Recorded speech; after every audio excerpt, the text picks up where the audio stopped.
Well, good afternoon, everyone. It's me, Camilla Tominey, Associate Editor of The Telegraph, joined by Gordon Rayner, my fellow Associate Editor. We're back with this live stream of Downing Street, day 2. It feels a bit like deja vu, Gordon. We are staring at the Black Door again. We are. And we're staring at the Black Door because Liz Truss, who has just landed, we believe, at RAF Northolt and is making her way back to London. So it's 12 minutes past 4. This speech was meant to happen at 4 o'clock, but we understand the plane was delayed by fog up in Aberdeenshire, where she's been with the Queen at Balmoral doing the kissing of hands ceremony following Boris Johnson's resignation earlier. Let's start while we wait, because I think we're still about at least 20 minutes out. So let's have a chat first of all about Boris Johnson's speech this morning. Slightly unedifying, Gordon, to be made to do his farewell speech at 7:30 a.m. Well, it was a function of the fact that they are doing the handover or meeting the Queen at Balmoral, I guess. He had to be on a plane. He couldn't help having to do it early. I think he would probably rather it was more in prime time, but yes.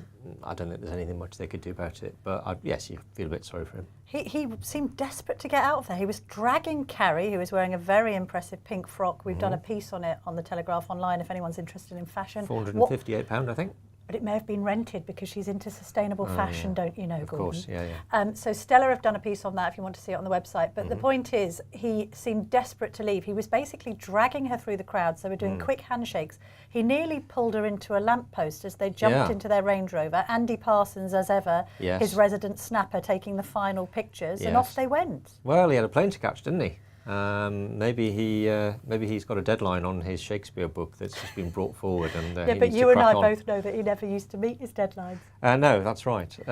We know that from bitter experience of sitting in here on a Sunday, waiting for his column to drop so that we could write about it. Or exactly. You as political editor, me as political editor of the Sunday Express. I remember, if we got Boris Johnson's copy yet, as it not got to deadline day on the Saturday? No, it still hasn't arrived. Although when it did arrive, it used to be sparkling. Great copy, to be fair to the man. Yes. Tell me about this reference to Cincinnatus that he made in the speech, Gordon. Yeah, well, no Boris Johnson speech is complete without a reference to the classics, as we know. So he said that he was going back to his plough like Cincinnatus. And, of course, everyone listening will know all about the story of Cincinnatus. Yes, they won't have needed to look it up. Which, of course, we didn't need to. The lectern's coming out. I just have to flag that. The lectern is coming out. Slightly bizarre, sort of twisted motif with the Union flag on the front, I think. They also seem to have taken it quite a long way down the road. Yes. So that it's not even outside number 10. Oh, we can see Robert Peston there, look.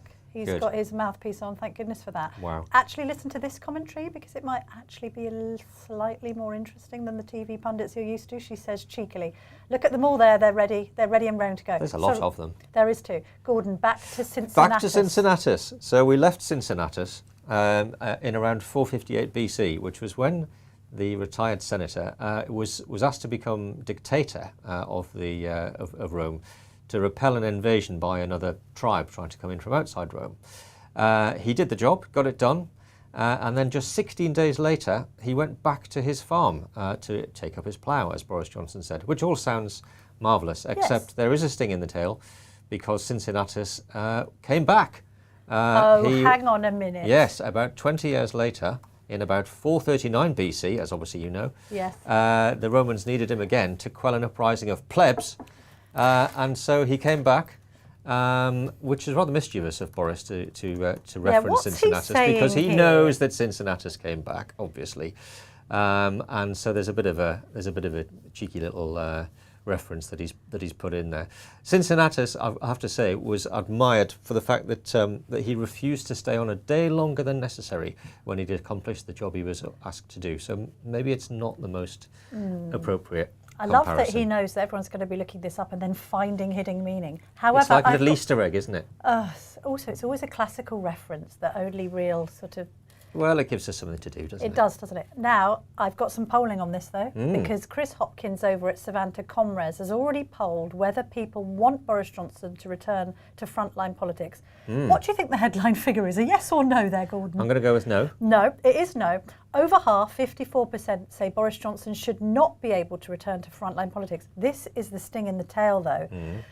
Of those 62% of them are Conservative voters. So he's actually, as a prospect for return, Cincinnatus style, to government, 62% of his own followers say they'd rather not see him anywhere near the levers of power again. I'm not hugely surprised by that, because I think when they polled Tory members at the start of the leadership race, they were asked if they thought Boris should be on the ballot paper, and it was about similar, wasn't it? About 2/3 of them said no, he shouldn't. So that's fairly consistent. I mean, some of this polling in general is horrible, isn't it? Liz Truss has only been in the role for about 5 minutes. And we've got a bit of noise coming in now. In my ear, I think they're just prepping the lectern and we're waiting. There's the convoy. Oh, wow. You know your PM when you've got a massive motorcade. Identify the motorway. It's the M40? A10. 40. No, A30, A40. Yeah. Why the West is it Way. pointing to the M10? Yeah, A40. Sorry, of course it is, from Northolt. What am I thinking? It's near my own personal geography. They'll soon be approaching the Hammersmith flyover, Camilla. Oh my God. So listen, she's not had a very good reception. Yes. There's a sense that yesterday's speech fell a little flat. Deliver, being likened to some kind of Deliveroo ad. I mean, it wasn't that inspiring, was it? What does she have to do today, Gordon, do you think, to win over the troops? Because the contrast between her lack of charisma and Boris's obvious boosterism is quite stark, is it not? Yes. Well, she has to deliver a better speech, doesn't she, I think is the answer. I think the problem she's got is that, apart from the fact that she's not a natural speaker, natural public speaker, and doesn't have this sort of writing flair that Boris Johnson has. The problem that she is going to have today when she makes this speech is that whereas Boris Johnson could inject an awful lot of optimism into his speech when he became Prime Minister, he could talk about getting Brexit done, he talked about levelling up, he could sort of tell this story of, better days ahead. And really, realistically, all that Liz Truss can do is to try and tell people that life is going to be a bit less rubbish than it might have otherwise been now that she's Prime Minister. Having said that, I feel that life is looking a bit less rubbish because there's this talk of capping energy prices at 2,500 quid, Gordon. Well, that's what I mean by a bit less rubbish. I mean, $2,500 is still pretty rubbish for everyone, but particularly it's better people than 4.5. Yes, but it's still pretty rubbish, isn't it? So. But this is the fascinating thing. But that's a massive handout, because that's going to be like a £100 billion package with another 40 billion set aside for other measures, according to economic experts have already done the maths on it. I mean, 5 minutes ago she was talking about cutting taxes and not being profligate with public money, and now she's in some kind of, frankly, taxpayer giveaway. Well, it's yes. I mean, it's the great irony, isn't it, of her.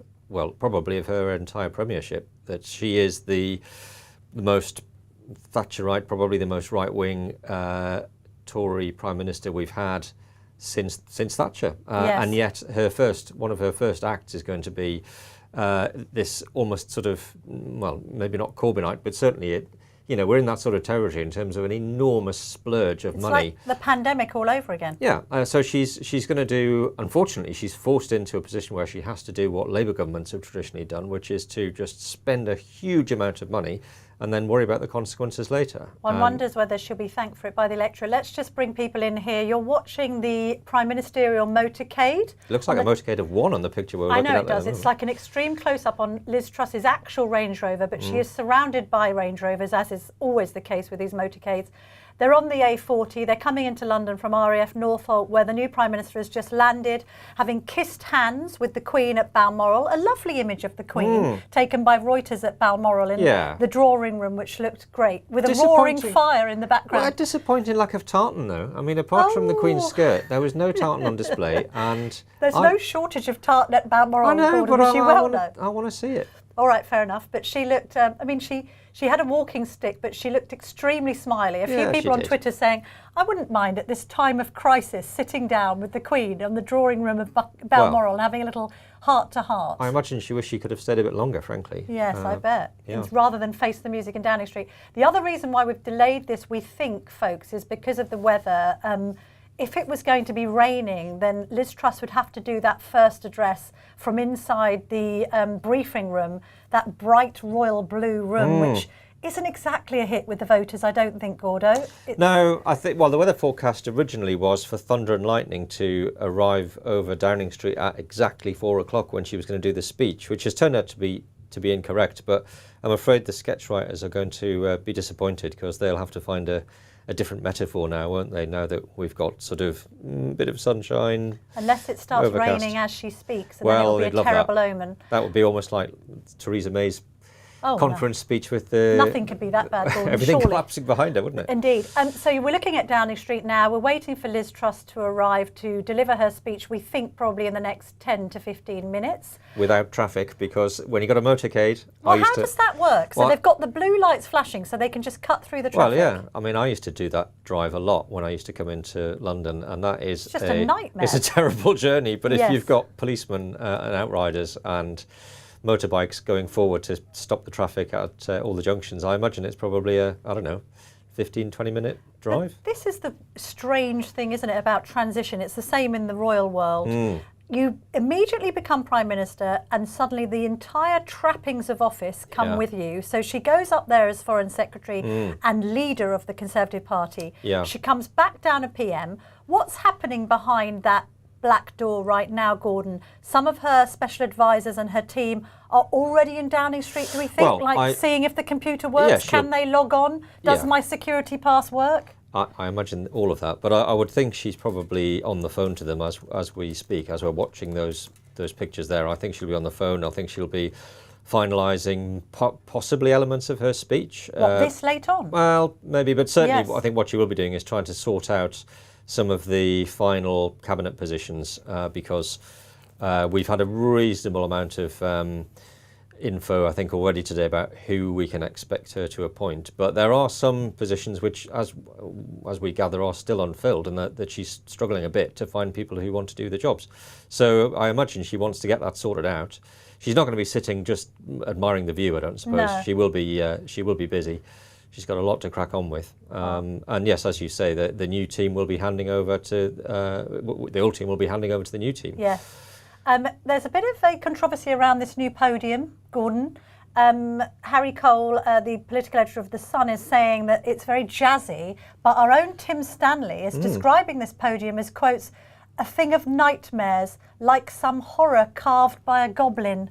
It looks like somebody's been playing Jenga with the bottom of it, and it's all got twisted round, doesn't it? Yes, it's weird. And is it the same one she had yesterday, which had the Union flags on it? Yeah, because this is not a new podium. This was the podium that featured at the Queen Elizabeth II Memorial Centre yesterday. In fact, they've unjazzed it in that case. It looks less jazzy. But is there a thing about not being able to have Union Jacks on podiums outside Downing? No. I mean, obviously, if it's the same one, yesterday it had a Conservative Party logo on the front, which you can't have when you're doing prime ministerial stuff, because you're representing the country, not your party. Yes. And I assume that it's kind of the same for those Union flag logos, that it was maybe a bit too much branding. Yes, indeed. Look, we're waiting for Liz Truss to arrive. It's me, Camilla Tominey, Associate Editor of The Telegraph, joined by my fellow Associate Editor, Gordon Rayner, used to be Political Editor of The Telegraph. Our colleague, Christopher Hope, is likening the aerial scene of Liz Truss travelling down the A40 to a little bit like a flashback to O.J. Simpson's low-speed chase, June 1994. I think he's going to be off the Truss Christmas card list. we remember it fondly, Gordon. It's not quite the same. No, it's not quite the same, but there is something uniquely strange about the fact that we are watching helicopter footage of a motorcade travelling down an unusually empty A40. What is going... it is kind of mesmerising, isn't it? The Red Sea. Yeah, here. You can't really take your eyes off it once you start watching it. It's really weird. Maybe it's because you think possibly something's about to happen, something unexpected. Maybe there'll be, somebody will jump out in front of the car, or there'll be a protest or a we think a there'll mishap. Be protesters so you can't not watch it. Downing Street, Gordon. They were there yesterday shouting. They're there the whole time. It's hard, isn't it, to hold a keynote speech when you've got the likes of Steve Bray and co on loud hailers in the background. Is that going to be a problem, do you think, this afternoon? Well, yeah, I imagine, because when Boris did his farewell speech on the day that he announced he was going to resign, if you remember, back in July, there was a huge amount of background noise, wasn't there? There was lots of shouting from the street. There was, I think, Steve Bray, as you say, with his megaphone. And I think the people who were actually in the street couldn't hear what the Prime Minister said. So they were having to rely on either listening to it over headphones or they had to watch it back on TV later. So that was how loud it was in the street for Boris's resignation speech. I can't see it being much different today because you'll have the same crowd. Now let's talk about a few cabinet appointments which are going to come later this afternoon, but we already have what we think is pretty rock solid confirmation. It's not come out in the actual official missive, but what a source is saying, first of all, about Therese Coffey, who is this very close confidant of Liz Truss. They know each other from their post-student politics days. What role is she meant to be getting, Gordon? Well, as you say, Therese Coffey's a very close friend of hers. She sort of helped run her campaign. She was around the kitchen table when there was a handful of MPs sorting out her leadership bid. It appears that Therese Coffey, who at one point looked like she might be Chief Whip, is instead going to be Health Secretary. We know, and hang on. Oh, sorry. And Health Secretary being a very important role because Truss has said her three priorities are the economy, the cost of living crisis, and sorting out NHS waiting lists. So if that is one of her top three priorities, she wants one of her top three people, I guess, in that job. So that's important.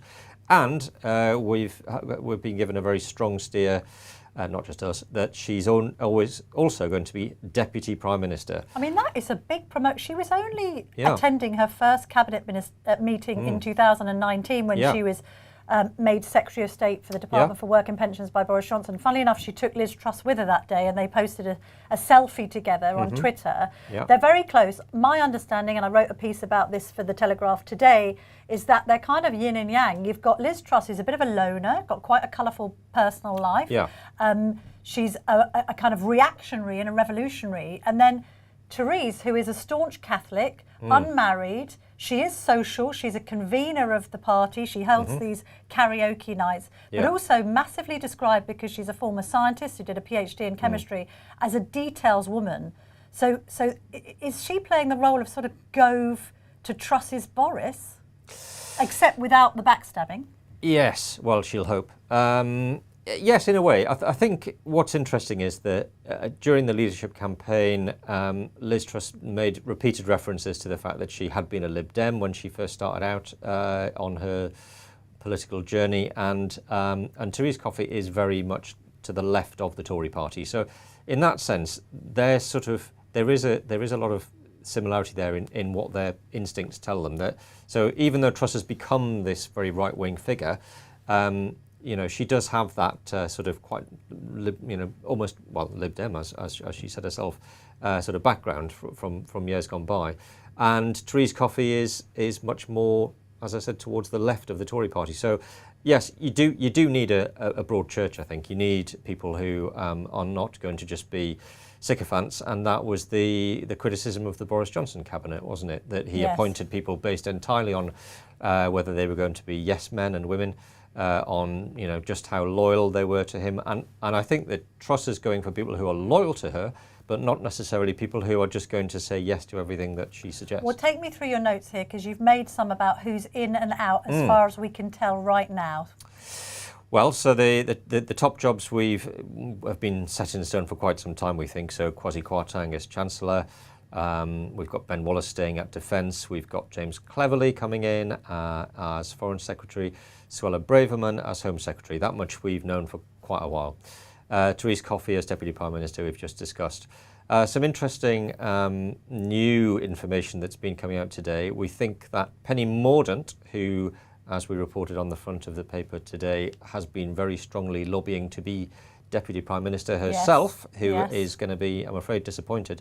But she could end up being Culture Secretary, because Nadine Dorries, as we knew from yesterday, has decided she's not going to carry on in the cabinet. She wants to become a peer, so she will be off to the House of Lords.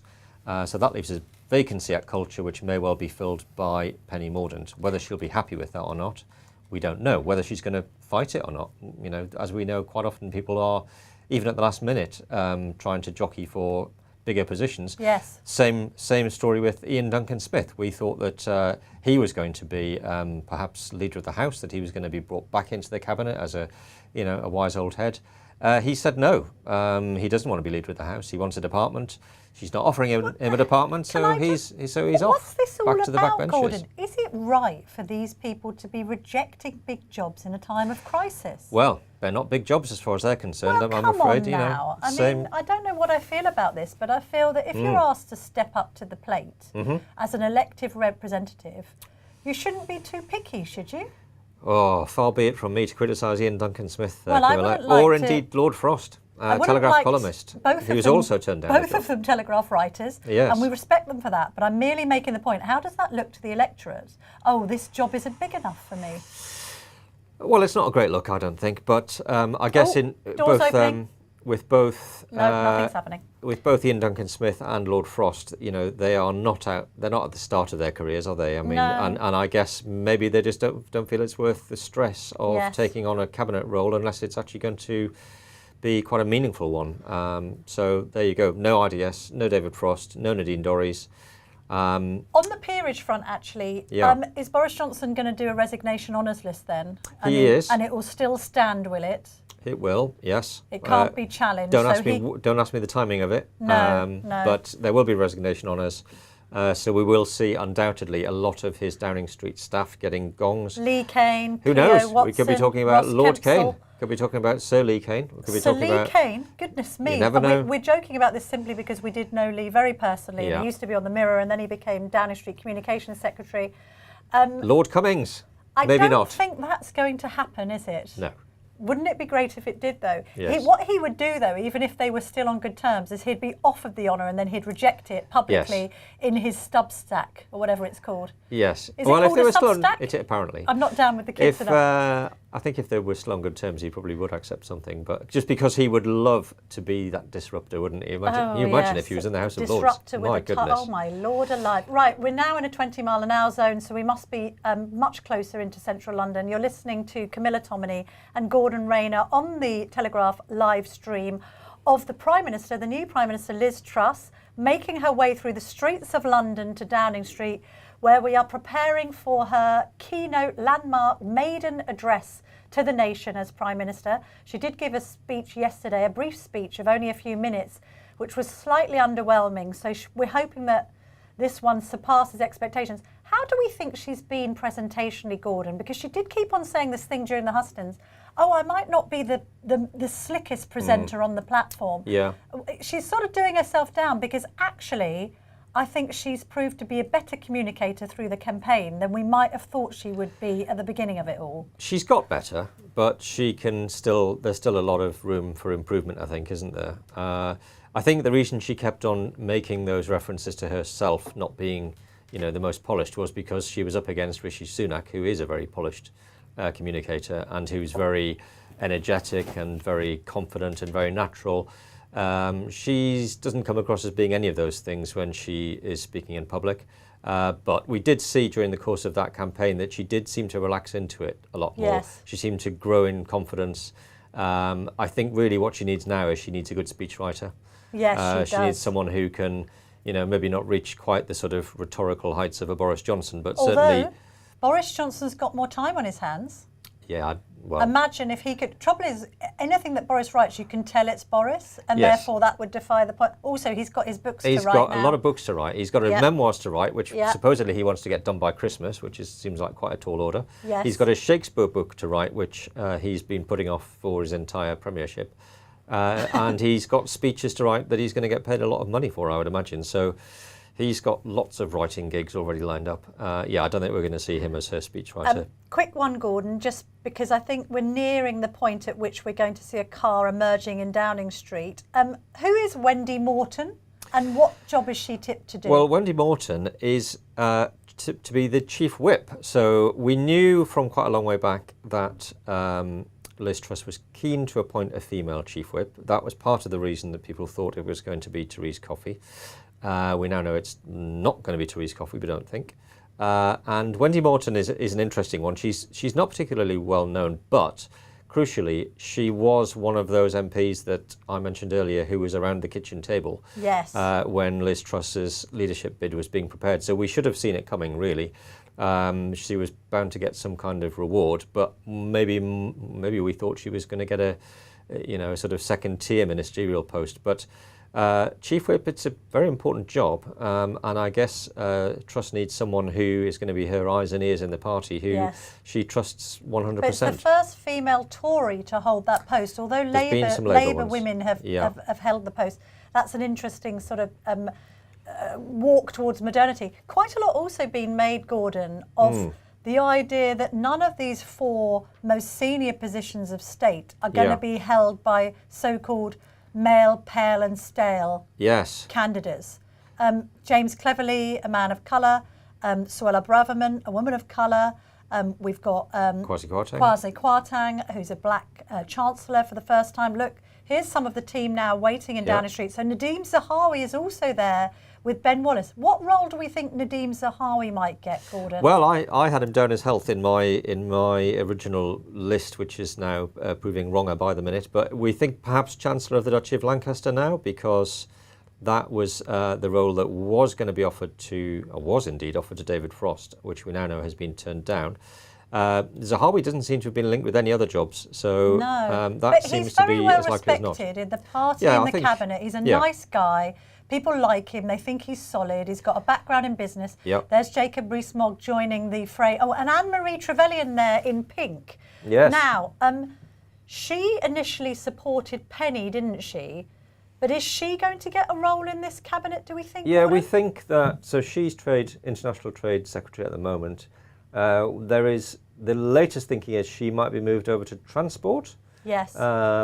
Nobody seems to want transport, which will be upsetting for Grant Shapps, who seemed to love that beat, but he's out, do we think? We think Grant Shapps is out. Yeah, I think he was.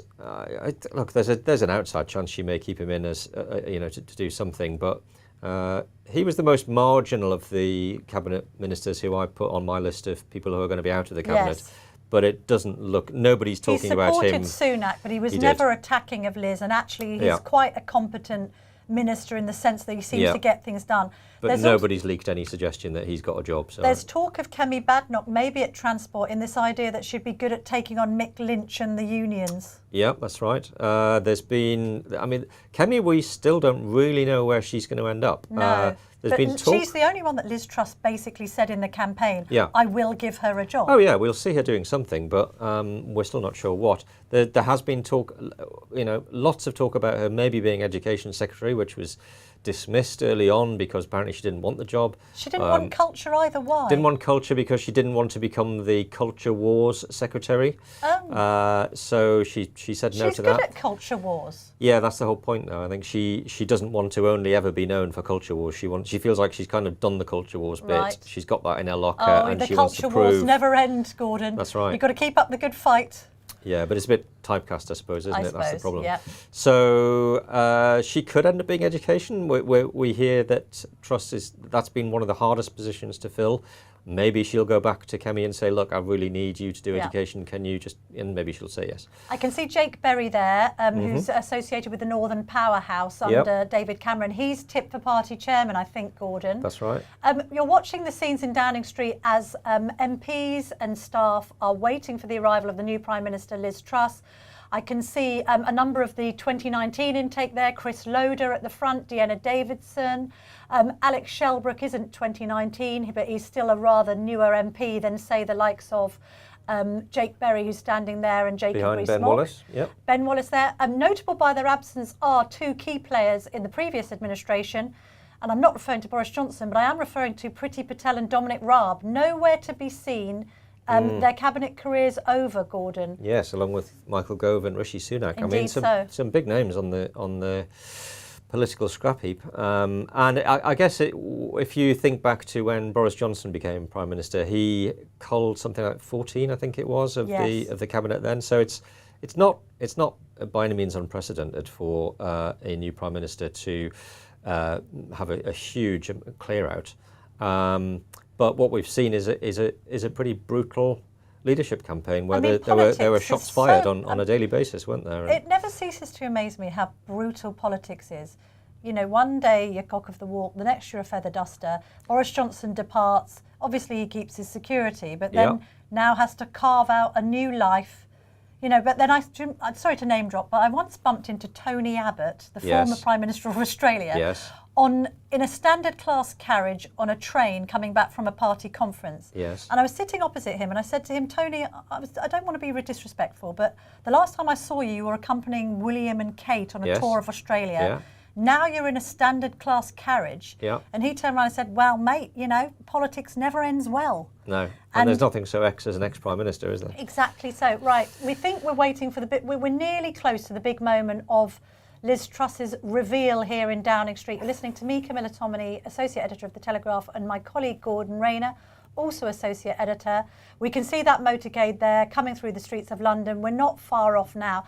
Can we just touch on, with respect to the new Prime Minister's privacy and the privacy of her family, Gordon, whether we will see her husband Hugh O'Leary here? I'm not sure we'll see her daughters, Frances and Liberty, because my impression is, as a mum, that she doesn't want to expose them to the public gaze, that they're in school, that they need to be entitled to live a quiet life and have their education. So I don't think this is going to be a family parade now. I think you'll be right. I mean, she doesn't talk about them a lot. She did talk about them a little bit when she was talking about grammar schools and saying that her daughters had been able to go to grammar school and she wanted other people to have the same opportunity. So she's not somebody who has a complete vow of silence when it comes to her family. But I think probably the more interesting question is whether they're going to live in Downing Street as a family. We don't know that yet. They've got accommodation in her constituency in Suffolk, but equally in Greenwich, where she first started out in local politics back in the early noughties. And I think that's where they go to school. So without wanting to get too much into sort of personal details, I think there is a question mark over whether she will find it convenient for the family to live in Downing Street or not. So we may see a Prime Minister who just uses Downing Street as a sort of occasional sleepover, sort of pied-à-terre. Is that allowed? What's the nearest comparison? Because obviously we haven't had very many female Prime Ministers anyway, and therefore to be a mum in the role and have teenage daughters, maybe you don't want to live above the shop, or for convenience you do. I can't quite work it out from a parenting perspective. I can't think of an equivalent. I mean, if it's certainly obviously Boris lived over the shop, so did Theresa May, didn't have any children. Gordon Brown, again had a family by the time he left. So I can't think of a Prime Minister in recent times who hasn't lived above number 10. But then again, not many of them have had children of school age. No. And the ones that have perhaps had kids who've been at schools much closer into the centre of London, where the school run wasn't a huge problem. So we'll see. The motorcade continues to wind its way through the streets of London. That looks very close. I think we're certainly in the environs of SW1. Gordon, the other thing I was going to ask you, can you please enlighten us all, because you were enlightening me earlier with your jock nerd theory? Yes. So it's not my. I can't say I came up with this, but there was an awful lot of excitement on the internet when the Tory leadership started, because there is if you look back over Prime Ministers going way back, you'll see that they've sort of alternated between what people refer to as jocks, i.e. people who are sort of quite sort of exciting, shall we say, people like Boris Johnson, and people who are nerds, who are rather more quiet and introspective and like Theresa May or Major or John Major. So if you look at the recent past, it's gone Thatcher, jock, Major, nerd, Blair, jock, Gordon Brown, nerd, Cameron, jock, Theresa May, nerd, Boris Johnson, jock. So we should have been due a nerd, and you can go a lot further back than that as well. But this is the question: is Truss a jock or a nerd? Or a jock? Well, I think she's a jock because she is looking at some pretty bold policies that she wants to bring in. She's certainly going to have to do some pretty bold stuff with the economy. And if she comes in and starts cutting taxes, and if she implements half the things that I think she made something like 149 policy sort of pledges / statements during the leadership campaign. If she does half of those, then she'll be a jock. I don't think you can really describe her as a nerd, because she's not a conservative with a small c. She's a disruptor. She's a self-confessed disruptor. She's somebody who turned around to her parents and said, "I don't want to believe in CND and Liberal Democrats anymore. I want to join the party." Apparently, that caused her parents a great deal of heartache. They were horrified at the notion of her basically turning her back on the family's politics to become a Tory. Yeah. It shows a degree of backbone and bravery, that though, Gordon. It does. I mean, an awful lot of people's politics are shaped by their upbringing. She clearly has found her own way in life and made her own mind up about what she thinks is right. And I think that makes her a much stronger politician, because she's thought about it a lot, and she hasn't just sort of always had the same mindset. I think, she can argue that the fact she was a Lib Dem and chose to become a Tory is actually quite a positive thing. Yes, in it's as like much as the embracing of Brexit. She's got the zeal of a convert. Exactly that. Yeah. So I think that's not a minus point. I think was it her dad who said he wouldn't vote for her, or she said she didn't think her dad would vote for her if she was Prime Minister, because he's still very much a Labour supporter. They've got the umbrellas out. This is not great, because it's absolutely pouring down. You're watching the Telegraph live stream. It's Camilla, Tominey and Gordon Rayner commentating. Oh, look at that. It is chucking it down. The thunderbolts and lightning in a very Queen-esque, very frightening. Yes, Bohemian Rhapsody way. That's Jason Stein. He's one of Theresa May's. Oh, they've got a bin bag over the microphone. Oh, the sketch writers are saved. But don't you now think that two people are going to have to accompany her with umbrellas? Massive umbrella, yeah. She can't stand there in the rain. That'll be a disaster, both from a hair, makeup and fashion perspective. That's Jason getting absolutely soaked. This is a uniquely political thing, the idea of men in suits who just stand there and get soaked through to the skin without doing anything about it. Just to explain the context of that special advisor, he used to be special advisor to Amber Rudd. He then went and worked for the Duke of York. He was the person who told the Duke of York that it wouldn't be a very good idea to go on Newsnight for an hour with Emily Maitlis. The Duke told him he didn't know what he was talking about. He promptly resigned. And now he's working for the next Prime Minister. Jason resigned. Sadly, it wasn't the Duke of York who resigned. No, I know. Good advice that wasn't heeded, unfortunately. Yes. The brollies are up in Downing Street, folks. We're waiting eagerly for Theresa. I keep on saying Theresa May. I've got her on the brain. I don't know why. Where is the Maybot in all this, by the way, Gordon? She's not showing any support, is she? Nothing so ex as an ex-Prime Minister. And there's nothing sisterly about this, is there? Is there beef between May and Truss? Would you want the spectre of Theresa May hanging over you when you're doing your speech? Probably not. They kind of got on all right, though, didn't they? Yeah, but, it didn't end well for her, so I don't think you necessarily want to be staring at her when you're trying to do your confidence-boosting No, might put you off. Big speech. So they're still driving. They're not there yet. Let's try and identify the geography there. It looks a bit Victorian. It looks like Victoria slightly. Are they coming down past the Buckingham Palace on the left-hand side there? Could be. It's so hard to tell. Do tweet us if you know exactly where these cars are. Is it the Mall? No, I don't think it's the Mall, because it's got too much writing on it. Too much writing? Yeah. Oh, too many road markings. Road furniture. There's no road furniture on the Mall because, you're right, frankly, it's not the Mall. That's just not the way we do things in the UK. So we talked about Hugh O'Leary. It's funny, isn't it, for a prime ministerial spouse? Yeah. Do they play a kind of Dennis-esque role? Do they stay absolutely stunned? I think so. Is it easier for a husband than a wife? I think it's easier for a husband. I'll tell you what, if we're talking about jocks and nerds, we could do that game with prime ministerial spouses, because Carrie was very much a jock when it comes to... Yes. And Philip May was very much a nerd. I think we're definitely going to go back to a nerd in Truss's husband, with the greatest of respect. So have you ever bumped into Philip May around the corner in the Pret-a-Manger? Well, I've certainly bumped into him. Yes. And I've certainly spoken to him, and he was as awkward to speak to as Theresa May was. Yes. I'm afraid. Yes. But his job was to stay in the background, and that's.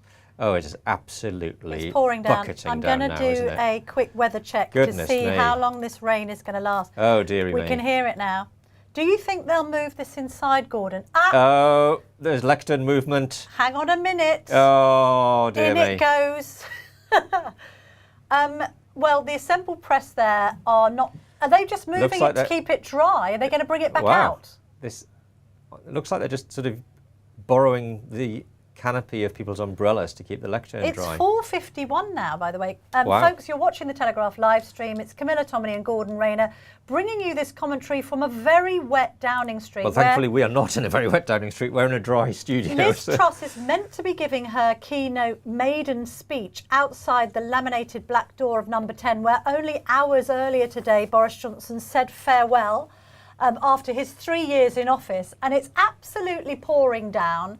We've got assembled supporters, hopeful cabinet members, all in Downing Street getting soaked, taking cover under umbrellas. We were told in the press that if this was going to be the scene weather-wise, that this whole event was going to be taken inside to the briefing room where they did all of the COVID oh, dear me. press conferences. What? It's absolutely raining cats and dogs. The trouble is with this, is you're quite right about sketch writers. There's Therese Coffey, the woman who is touted to be the next Deputy Prime Minister. They might all be getting wet for nothing if this ends up happening indoors as well. But don't you think she cannot do this with this weather? It'll be such a distraction. Well, if you're Prime Minister, you've got to be nimble on your feet, don't you? And you have to make decisions in a split second. So this is going to be one of her first big decisions as Prime Minister. Do I plough on and do the stoic standing in the rain under an umbrella thing, or do I go for the more presentationally... What would you do, Gordon? Come on, think now, think on your feet. I think I'd do it outside. All these people have been standing there for ages. They've all got soaked. The very least you can do is give them something to remember, rather than... I'm just going to give you the forecast here.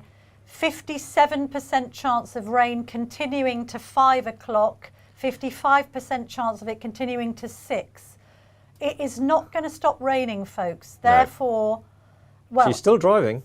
What you need right now is you need a very quick erection of a Union Jack-clad canopy. A gazebo. That's what you need at this moment in time. The Prime Ministerial Range Rover there is heading towards Downing Street now. I've got an idea. She could just sit in the car and do it. Is that the right look? It would be different though, wouldn't it? The people at Land Rover will be absolutely delighted with the publicity. She'd get a free one. Or is it Range? I think it's a Range Rover, not a Land Rover. It's a Range Rover, but yeah, imagine that if she just said, look, I'm just going to wind the window down and do the speech from in here because it's dry. And then she'd still be in the street. Is it because we're doing live commentary? But has this been the longest journey from RAF Northolt in history? I think they might be going around the block in the hope that it's going to stop raining. Do you think they're stalling? Oh, everyone's going inside. Right. Yeah.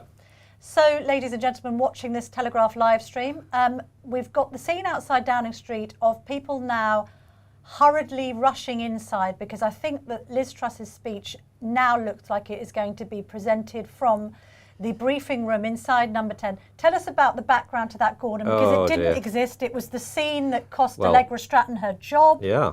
It's going to be a room that is going to be full of steam from the rain evaporating off people's clothes. It's going to be very, very muggy in there, isn't it? Once she gets inside. So the room is inside number 9 Downing Street, which is the building you can see there in the centre of the picture, and that has in the past been used as a courtroom. Many years ago, I've attended court hearings in there, but it was converted by Boris Johnson into this all singing, all dancing TV studio, effectively, so that they could do speeches from in there. It was used during COVID quite a lot. The reason that they gave for spending millions of pounds on turning it into this TV studio, oh look, they're only just going past. Is that the... Chelsea Bridge? Yeah. Anyway, the reason they gave at the time was that they were going to do these daily televised press briefings, like the White House. Like, what was she called? C.J. Craig. In the West Wing. Absolutely. So that was the idea. And then, lo and behold, they realised actually that was a terrible idea because all that would happen was that nobody would watch them and then the TV news would clip up all the terrible bits where they'd been unable to come up with an answer. Yes. And so they binned the whole idea and they've been left with this very expensive TV studio / briefing room. Which is too blue. Can I just say that? It's far too blue. The lectern's now going inside, so that's it. We know now that this is not going to take place on the steps of Downing Street. There'll have to be a different lectern, because that's a different building. So. I don't know what that means for the optics. I mean, it's tradition that you are on the steps of Downing Street to deliver these sorts of addresses in a historic context. Yeah. I've got a bit of breaking news, Gordon. Have you? I've got a bit of breaking news from She's turned down the job. No, from our Telegraph colleagues, who is saying that Lord Frost is set to be made Foreign Secretary. What? Yeah. So apparently, having turned down 2 jobs that he thought was insignificant, he is now poised to be appointed as one of the key Secretaries of State. Not Cleverly. Not James Cleverly. Wasn't it a bit of a leap for Cleverly? I mean, he's a junior minister. It was, but it was also very much a steer, shall we say, that was coming from people very close to Liz Truss, that he was going to be the new Foreign Secretary. So if Lord Frost is the new Foreign Secretary, that is going to be a massive surprise. I spoke to Lord Frost yesterday because we were writing about the fact that he'd turned down a couple of jobs. He definitely did not at that point expect to be in the cabinet. I can tell you that. All right, hang on, I might have had my wires crossed here. It's somebody saying, oh, sorry. I need some more clarification from my Telegraph colleagues who are sending me messages on WhatsApp. Yes. Hang on. People are coming back outside. They're coming back out. No wonder I'm confused. I do apologise. Somebody has said in the live blog, I do apologise, people watching this live stream, somebody said in the live blog that Lord Frost should be the Foreign Secretary. I do apologise. Goodness me. Thank goodness we don't do this for a living. It's good that it's not raining inside on our parade here. It probably ought to be. So somebody wants him to be Foreign Secretary. He's not going to be. It's going to be back to James Cleverly then. Phew. Scrap what I just said. You're also relieved because you were the one who had to make these predictions at the weekend. 2 weekends ago. I had to do I had to do a who's going to be who in the cabinet 2 weeks out. And if I'd have got Cleverly wrong, then my hit rate was going to be dire. Wow. All right, so Cleverly's back in. Ignore me on Frost. He's turned down 2 positions. We can breathe again. You wrote a story yesterday saying he wasn't taking anything, so you're now vindicated. The motorcade continues. The crowds are back outside in Downing Street. Are they bringing the lectern back outside? I guess so. This is the British weather basically having fun and playing havoc with the constitutional procedures of this great nation of ours, Gordon. You're watching the Telegraph live stream. It's Camilla, Tominey and Gordon Rayner. I can confirm that Lord Frost is not going to be Foreign Secretary, even though a Telegraph reader would like him to be so. He does write for the Telegraph, and he does write very sensibly. Here comes the lectern. It's back. The lectern is back, ladies and gentlemen. Wow. Loving to see that back in position. The heavens have closed, having just been opened. And all of the MPs, the colleagues that have been supporting Liz Truss and the colleagues that actually look very likely to be appointed to her cabinet are gathered in Downing Street now, again, waiting for her arrival. It looked like she just passed. Jason's taken his jacket off because it's so wet. He's now in shirt sleeves. Yeah, everyone's soaking. Ben Wallace there is taking photographs. He's taking a selfie with Nadeem Zahawi.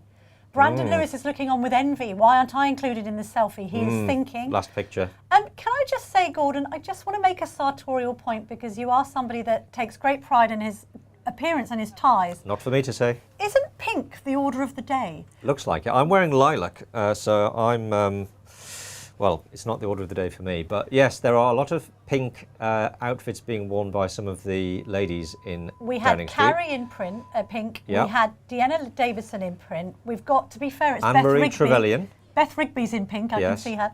Anne-Marie Trevelyan. Not known for necessarily being that wearing a colour. Lady in the background, who I can't identify at this point, is also in pink. Jacob Rees-Mogg is in pink. Just kidding. He's in a double-breasted suit as ever. Yes, I've never even seen him wear a pink shirt. Hang on, the umbrellas are going the umbrellas are back up. It could be the lectern hokey-cokey all over again. This has to stop. How exciting. Where is this car, Gordon? How long is it taking? Well, it looked as though it was on the embankment, didn't it? Yeah. It looked as if it was just about to go past Parliament. Hang on, where are we now? Oh, hang on, there's a blue route. There's a blue route.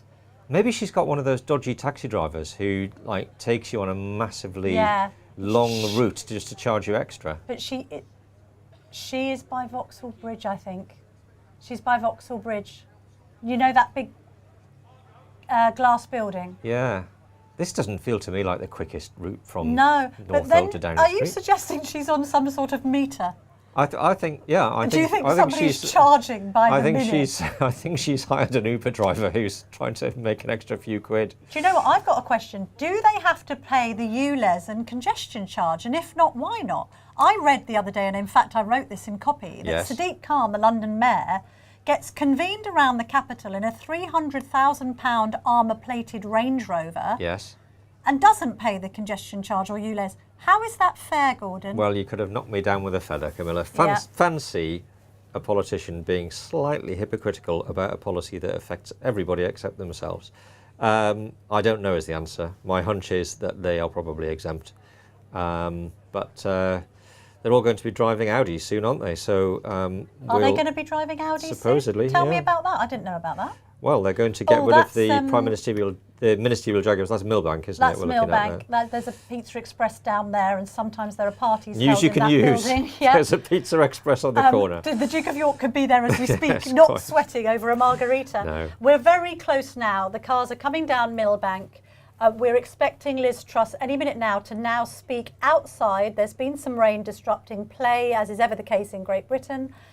In September. You're listening to me, Camilla Tominey, and Gordon Rayner, both associate editors of The Telegraph, watching a live stream here. It's just coming up to, it's 5 o'clock. Wow, so she's very late. This is an hour late. Hour late. I mean, is it okay to be late for these sorts of things, Gordon? Builds up a bit of suspense. Start as you mean to go on, I think, is probably the relevant expression here. When have you ever been to any speech made by a politician that started on time?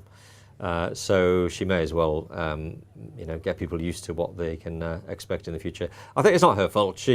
I was looking at people tweeting images from Flight Tracker earlier on, and she was circling and circling around Balmoral because there was fog up there, and it's all been delayed because of the weather. And that's not her fault. So we can't really criticise her for that.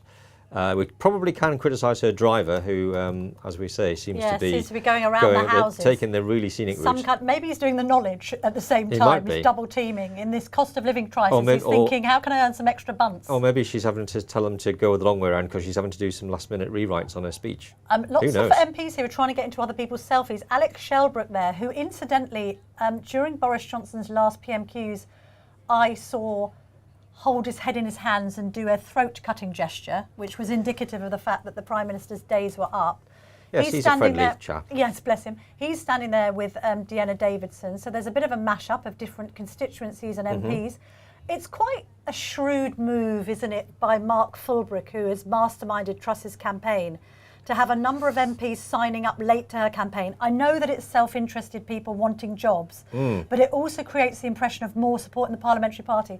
The gates are opening, Gordon. It was quite a shrewd move by him also to jump ship, because he was originally doing Penny Mordaunt's campaign, wasn't he? Yes. So he's done very well. Mark Fulbrook, by the way, if you don't know, is a former associate of Linton Crosby that masterminded Boris Johnson's mayoral victories and also the 2019 general election.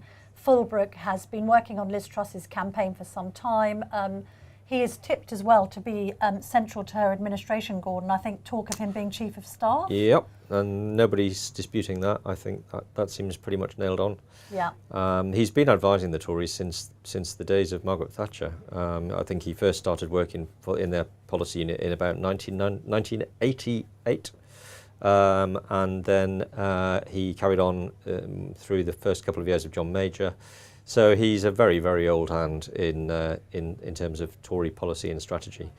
That's another person I was going to flag, actually, sitting at the front there, standing at the front, Chris Philp. Now, Chris Philp isn't somebody that would necessarily be known to a lot of people. Actually, I'm thinking that's Hudson Rowe, who used to represent Penny Mordaunt. He might be now working on the Truss campaign. Yes, huge Star Wars fan. There's a deep trivia for you. Trevelyan. But he's looking right at us. He is too. Yeah. I want to talk about Chris Philp. He knows that we're talking about him. Because Chris Philp has had this very subtle but quite meteoric rise up the ranks. I note that he's often put out on the broadcast round when it gets quite tricky for the government to defend different decisions. He's become quite copper-plated, and I think he'll feature Maybe not in the cabinet, Gordon, but in a ministerial role. He's currently digital minister, I believe. Yeah, where would you put him? Have you got any thoughts on that? I think he's really bright and an up-and-coming star of the party and is a safe pair of hands on screen. And therefore, I'd be tempted to put him somewhere quite senior, actually. I think you've got to promote some young blood, haven't you? Well, this this was what the you referred much earlier to the fact that there are no white men in the sort of top jobs, and there has been a bit of whinging about that, seemingly, that this suggestion that, you know, people who are younger MPs who are very talented are not getting their chance because she's more worried about what the cabinet looks like. That's probably very unfair. But I think he is probably one of those people that people are referring to. I don't understand these criticisms of this. It is important what the cabinet looks like. Yeah. It is important that people are elected to senior positions that represent the electorate, isn't it? Well, and if you're being brutally cynical about it, if you want to win an election, you need people to think that the party reflects the country. And at long last, Gordon, here she comes. The motorcade has entered Downing Street. As you can see here, you're watching the Telegraph live stream. It's Camilla, Tominey and Gordon Rayner. We are going to zip it as soon as Liz Truss takes to the lectern. She's been in, she's been out as far as the weather's concerned. We had a moment earlier where, if you weren't watching, everyone went inside, and huge applause ringing out now in Downing Street, where all of Liz Truss's supporters, her nearest and dearest, those who have been supporting her throughout this lengthy campaign over the summer. She's coming out of the car now, and a big cheer, dressed in the blue that she was wearing when she saw the Queen at Balmoral earlier, speech under her arm. And we shall let her take to the lectern now to applause. She's looking confident, she's striding there, happy that the heavens have closed momentarily. Quite a long walk, isn't it? It's not raining on her parade, and here she is now.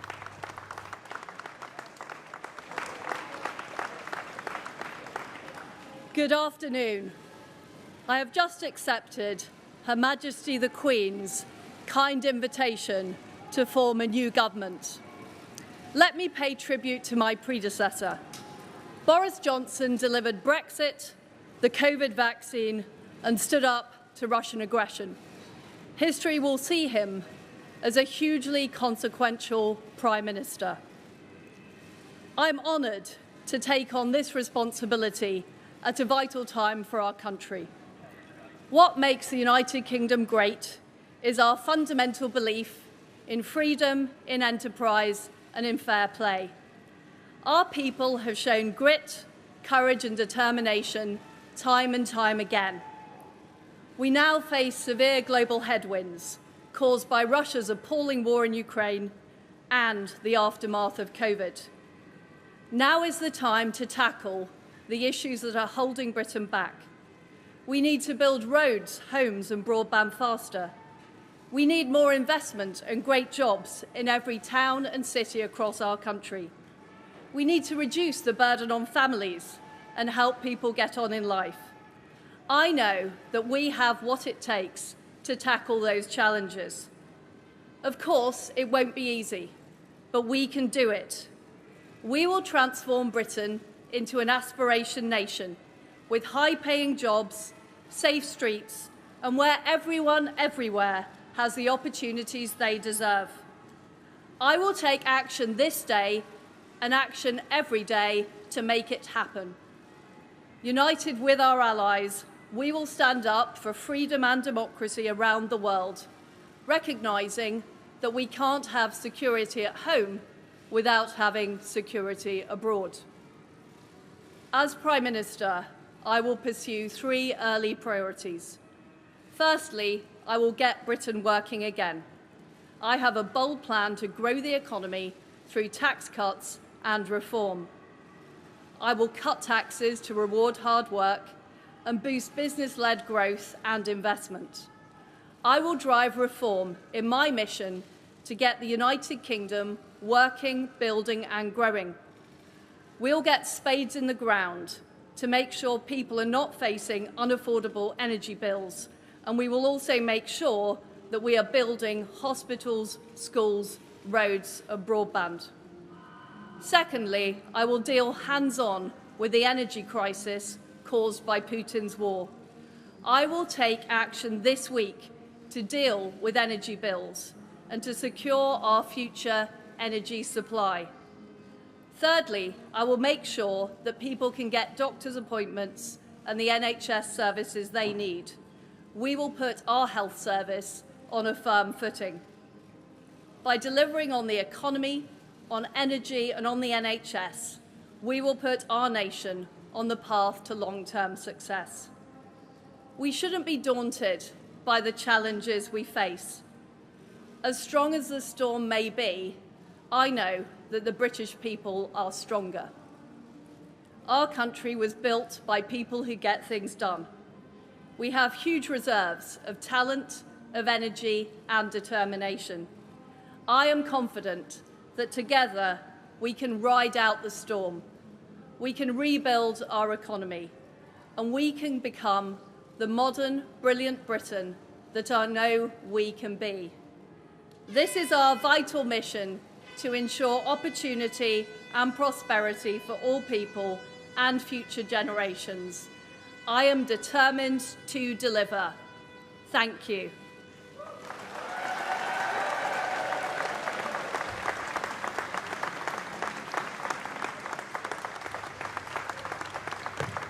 Well, that was short and sweet, Gordon.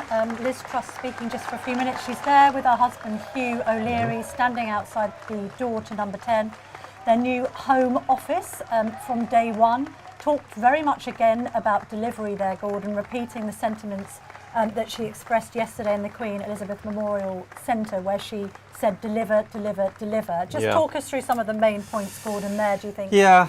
It didn't feel like a speech that's going to go down in history, No. did it? It was a little bit flat. I think she put 2 or 3 sound bites in there that she will hope will be the headlines in the papers tomorrow. She talked about together we can ride out the storm.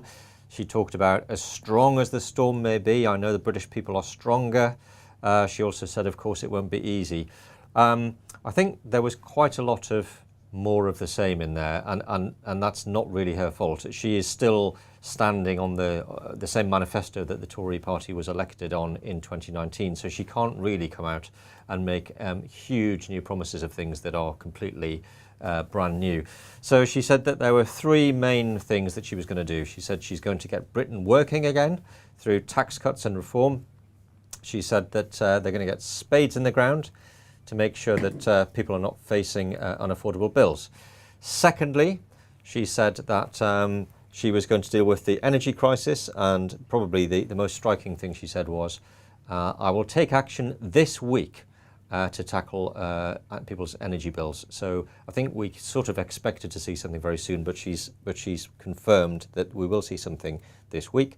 And then thirdly, she said she would make sure people could get doctor's appointments and the NHS services they need. So that's basically tackling waiting lists. Also sounds as though she might try and do something about people not being able to see their GP, which would be very welcome to an awful lot of people. It would be, but I suppose when she says all these things, the voter's going to say, well, how? And you haven't got long to do it. Yeah. And you're talking about delivery, but how?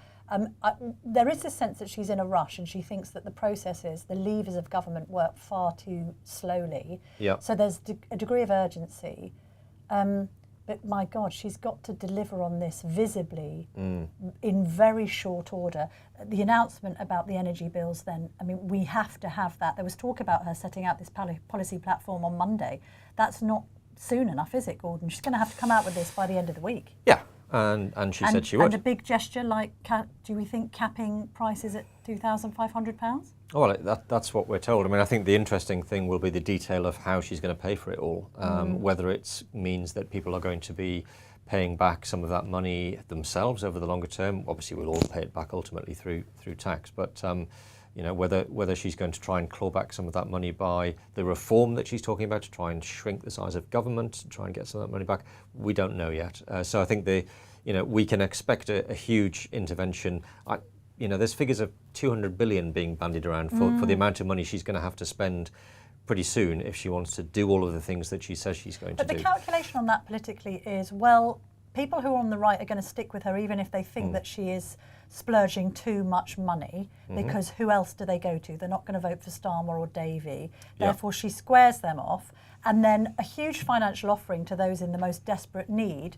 She hopes she'll be thanked for at the ballot box. Whether she will be remains to be seen, because Tories aren't often thanked for giving people free money, funny enough, even though it is something that has been desperately called for by very many different people and think tanks and all the rest of it. Just to summarise then, Gordon, I suppose that's the speech she had to give. I mean, she couldn't bound on stage there and sort of be too boosterish like Boris Johnson was criticised this morning for kind of being in denial about everything that's gone wrong, right? It's as we predicted. It was a speech that said, stick with me and things will not be as bad as they might have been otherwise. That's basically the tone of it. She can't be boosterish. We're not in that situation. And I think, in fairness to her, she's kept it quite narrow. She's kept it quite tight. And what she hasn't done is start making promises that she can't keep. Yes. And I think that's very important. It's very much, I mean, the basics there, to mix a few kind of political metaphors. We've got Things Can Only Get Better by Dee Ream, which was obviously the anthem of the 1997 election, but also a bit of back to basics, back to Conservative basics. In terms of talking about, making life easier for the electorate. Very briefly, Gordon, let's talk about the timetable for the rest of the day before we say goodbye to the people watching this. Thank you for joining us on this Telegraph live stream. We hope you've enjoyed it. We've had to fill in an hour, which is a bit longer than we thought. Bar my cross wires over Lord Frost, who I can confirm is not going to be Foreign Secretary. We don't think. We don't think. Yeah, let's caveat everything, because the next thing we know he's going to pop up as Home Secretary or something. He is Foreign Secretary. What do we think is going to happen for the rest of the afternoon? How many big cabinet appointments do you think will be made tonight? Well, all of them, I imagine. I think we'll see pretty much every cabinet post filled. She will know exactly who she wants to put into those positions. We may even see people physically coming in and out of Downing Street very soon. She's got her first cabinet meeting tomorrow. Is she going to have that parade of people, or is there going to be more urgency? Make some phone calls, don't have everybody sort of streaming in and out like it's some kind of talent contest. I don't know the answer to that. We'll have to wait and see. But I think certainly if she's got her first cabinet meeting tomorrow, she can't still be hanging around tomorrow morning deciding who's in and who's out. So I think we'll see that. Junior ministers, and then we'll start getting the junior ministers over the rest of the week, of whom there are many. The government is 180 people or something like that. So there's a lot of jobs to fill. But she has to do those key ones in time for Cabinet tomorrow so that she can then agree her energy policy, which she says we're going to see this week. And then she's up and running. There we have it. Look, please do keep tuned into the Telegraph. Everything that we're doing online, including no doubt more live streams as more announcements are made further on in the week. We will of course be keeping the live blog updated by the 2nd with any of the cabinet announcements and analysis thereof. We're also going to be furiously writing for tomorrow's paper. Please do hashtag buy a paper, because it's always nice to have it spread out over the coffee table when you're having a cuppa tomorrow morning. And keep tuned into Everything Telegraph, because we're basically going to be a one-stop shop for what's going to be happening in Liz Truss's new administration. I'd like to thank my esteemed colleague Gordon for your patience and good humour in these wet and windy times. Thank you. You were right about Lord Frost yesterday. I just want to confirm that. Lord Frost may be made Deputy PM. I'm just hearing, Gordon. I'm only joking. We'll have to come back on if it turns out he has actually been made Foreign Secretary. But thank you to Gordon Rayner. I'm Camilla Tominey, Associate Editor of The Telegraph. And thank you for watching this live stream once again. The Lecton men are here. It's all over, folks, for now. But we will be back with breaking news as it happens. Thank you very much for watching.